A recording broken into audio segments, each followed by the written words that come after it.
Have you ever wondered if romantic love existed 40,000 years ago? Imagine for a moment our ancestors in caves, surrounded by dangers, struggling to survive each day. Did they have time for romance? Did they fall in love like we do? Or did they only come together for reproductive purposes and that was it? The answer might surprise you, my friends. It turns out our ancestors not only had romance, but they probably experienced it in a way that was more intense and pure than we do today. Without social media, distractions, or rush, it was just them, their feelings, and the deepest human need to connect with another being. This is the story of how love conquered the caves, long before flowers, chocolates, or romantic dinners existed. It's the history of how the first kisses, declarations of love, and promises of forever began. To understand romance in the caves, we first need to grasp what life was like during that time. We're talking about 40,000 years ago, when survival wasn't guaranteed, and each day was a fight against nature. Human groups were small, perhaps 30 to 40 people at most. Everyone knew each other since childhood, growing up together and sharing the dangers and joys of communal life. In this intimate environment, relationships were much deeper than the ones we know today. Women and men had specific yet complementary roles. While men went out hunting, women gathered plants, took care of children, and maintained knowledge of natural medicine. But this doesn't mean they lived in separate worlds. On the contrary, they depended completely on one another. Communication was limited compared to ours, but this made every gesture, look, and smile carry special meaning. There weren't words for everything, so body language was crucial. A touch could say more than 1,000 words. Privacy was practically non-existent. Everyone lived together in tight spaces, sharing food, work, and dangers. But paradoxically, this created stronger bonds. They knew each other's virtues and flaws perfectly, yet still chose to love them. Death was a constant companion. It could come from a wound, an illness, a wild animal attack, or simply from the cold. This closeness to death made each moment of happiness more valuable. When you know life is fragile, you don't waste time on games or waiting for the perfect moment. If this topic fascinates you as much as it does me, don't forget to subscribe to the channel and hit the bell for more amazing secrets about our ancestors. But how do we know that romantic love really existed in the caves? The evidence is everywhere. You just have to know where to look. Archaeologists have uncovered fascinating clues that tell love stories from thousands of years ago. One of the most impressive pieces of evidence comes from burials. In many excavations, they found couples buried together, embraced, gazing into each other's eyes. This was no accident. Their families decided they should be together forever, even after death. Doesn't that seem romantic to you? They've also found primitive ornaments and jewelry that were clearly gifts of love. Necklaces made from shells sourced from faraway places, small sculptures carved from bone, smooth stones shaped in special forms. Creating these took time and effort, and you would only do it for someone very special. Cave paintings also offer evidence. While many depict hunts and animals, there are also human figures that appear to be involved in courtship rituals, dancing together, or simply being companions. These paintings were like humanity's first love letters. Skeletons tell incredible stories. They have found remains of individuals who were clearly cared for during long illnesses. Someone who couldn't walk well but lived for many more years because someone cared for them. This only happens when there's true love, when someone is willing to sacrifice for another. Genetic diversity also provides clues. DNA studies show that our ancestors didn't reproduce with just anyone available. There was choice, preferences, and criteria that went beyond mere necessity for offspring. And something super sweet. They found evidence of courtship rituals. Special places where couples would meet, with fossilized flowers and unique arrangements of stones.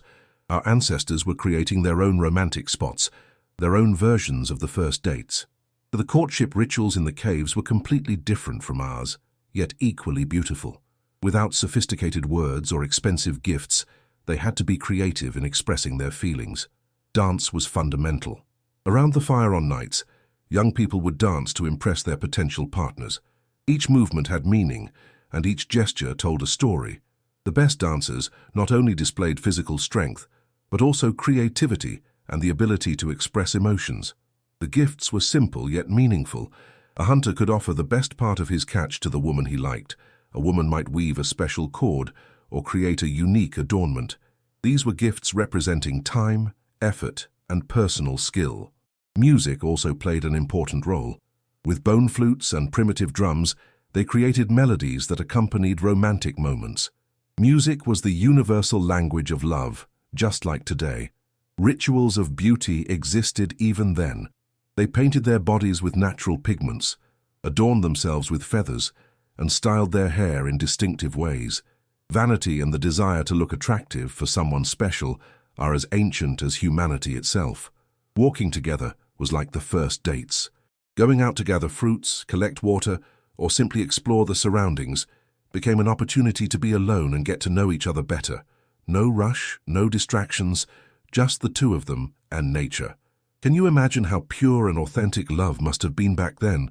If you want to keep discovering how our ancestors lived, like this video and share it with someone special. But not everything was rosy in cave love. There was also drama, jealousy, rivalries, and broken hearts. Humans are human, no matter the era. The competition among men for the most desired women was fierce. There were no sword duels, but there were contests of strength, hunting skills, and creativity.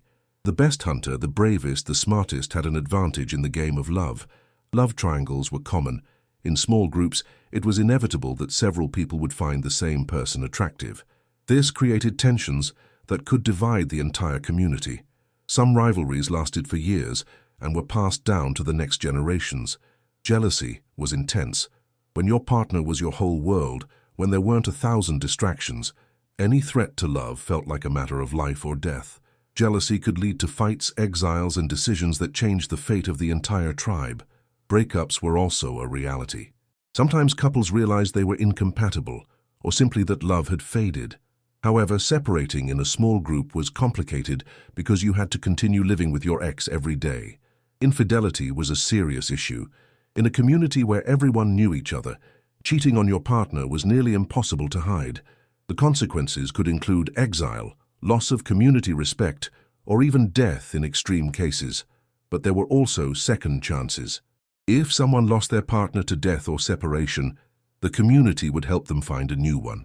Love was so important for the survival of the group that they couldn't allow anyone to be alone forever. Do you think it was easier or harder to maintain a romantic relationship back then? What would you prefer? The simple yet intense love of the cavemen, or the complexity of modern love? Sexuality in the caves was natural, straightforward, and free from the taboos we know today. For our ancestors, sex was a normal part of life, just like eating or sleeping. There was no shame, no complexes, and no strange social pressures. Intimacy was experienced differently. Without private walls, couples had to be creative to find intimate moments. They would leave the cave, seek hidden spots in nature, or simply wait for everyone else to fall asleep. Fertility rituals were significant. Having children was crucial for the group's survival, so there were special ceremonies to bless couples wanting to become parents. These ceremonies involved dances, songs, and rituals that celebrated the creative power of love. Pregnancy and childbirth were community events. The entire tribe participated in caring for the pregnant woman, and when a baby was born, it was celebrated as a gift for the entire community. Men also actively participated in caring for children. Sex education was natural and practical. Young people learned about sexuality by observing adults, listening to stories, and participating in initiation rituals. There were no unnecessary mysteries or incorrect information. Couples formed very strong physical bonds. Without modern distractions, they could fully focus on understanding each other's bodies and preferences. Physical intimacy was an important form of communication, as significant as words. And something beautiful. Sex was not just for reproduction. It was also to express love, to comfort one another in difficult times, to celebrate in happy moments, and to keep the couple united. Even back then, humans understood that sex was much more than a biological act. Are you surprised to learn that our ancestors had such natural and healthy sexuality? If this content is opening your eyes, don't forget to subscribe and turn on notifications for more revelations about our past. When it came time to start a family, the whole community got involved. Children were not just the responsibility of their parents, but of the entire tribe. This created an environment of love and protection that few children experience today. Union ceremonies were significant events. Although there were no churches or official documents, There were rituals marking the moment when two people decided to be together forever. These rituals included gift exchanges, public promises, and celebrations that could last for several days. Parents played an active role in choosing partners for their children, but it wasn't an imposition, it was guidance. They knew all the young people in the community well and could see which combinations would work best. It was like having the best matchmakers in the world. Child rearing was a shared responsibility. Children learned not just from their parents, but from all the adults in the community. This provided them with a more rounded education and helped them develop a variety of skills. Plus, there was always someone available to take care of them if parents needed to go out. Family traditions were passed down from generation to generation. Grandparents told love stories from the family, taught romantic songs, and shared the secrets of keeping the flame of love alive. It was like a university of familial love. Gender roles were different but complementary. Men not only hunted but also took care of children, cooked, and participated in domestic tasks. Women not only gathered but also hunted, made important decisions, and led rituals. Equality was more natural back then. And something incredible, they adopted orphaned children without a second thought.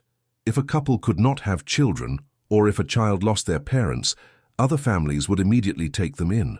Parental love did not depend on blood, but on the heart. Don't you think our ancestors had some family ideas we should reclaim? What do you think about raising children in a community versus modern individual parenting? When we look at love in the caves, we realize that our ancestors taught us lessons about romance that are still valid today. In a world where love is often complicated by technology, social expectations, and economic pressures, we can learn a lot from the simplicity and authenticity of primitive love. The first lesson is about the importance of non-verbal communication. Our ancestors fell in love through glances, gestures, and actions. They knew that love is expressed more through what you do than through what you say. In our age of texting and emojis, perhaps we should remember the power of a touch, a smile, or simply being present. The second lesson is about patience in love. There was no rush for anything. Courtship could last for months, and getting to know someone was a slow and profound process. Today we want everything instantly, including love. But the best relationships, like fine wine, need time to develop. The third lesson emphasizes the importance of community in love. Our ancestors weren't alone. They had the support of their entire tribe. Nowadays, many couples struggle in isolation without the support network that our forebears considered normal. Perhaps we should work on rebuilding those support communities. They also taught us about the naturalness of sexuality. Without unnecessary taboos, insecurities, or pressures, sex was a natural part of love, and love was a natural part of life. This simplicity could help us heal many of the sexual issues we face today. Their focus on community family shows us that raising children is easier and more effective when you have a support network. Cave children grew up with multiple role models, sources of love, and teachers. This provided them with a solid emotional foundation. Finally, they taught us that true love is practical. It's not just about pretty feelings. It's about caring for each other, working together, and facing challenges as a team. Romantic love in the caves was romantic because it was real, useful, and necessary. And so, my friends, we discover that romantic love is not a modern invention. Our cave ancestors already understood the power of love, felt butterflies in their stomachs, and lay awake thinking about that special someone. They taught us that love is stronger than circumstances. Even when surrounded by danger and fighting to survive each day, they found the time and space for romance. They showed us that loving and being loved is a human necessity as fundamental as eating or breathing. The next time you see your partner, remember that you carry in your heart the legacy of 40,000 years of human love. That ability to fall in love, feel jealousy, want to protect someone, and wish to start a family comes from your cave ancestors. They also reminded us that true love is simple. You don't need expensive gifts, lavish dinners, or grand gestures. Sometimes, as the saying goes, a simple glance was enough. A look was sufficient to say, "I love you," to promise fidelity, to create a bond that could last a lifetime. In a world that sometimes seems to have lost the magic of love, our ancestors remind us that romance is in our DNA. It's in our deepest human nature. And that, my friends, is one of the most beautiful aspects of being human. When the world was simpler, Love was purer, and perhaps, just perhaps, we can reclaim some of that purity in our own lives.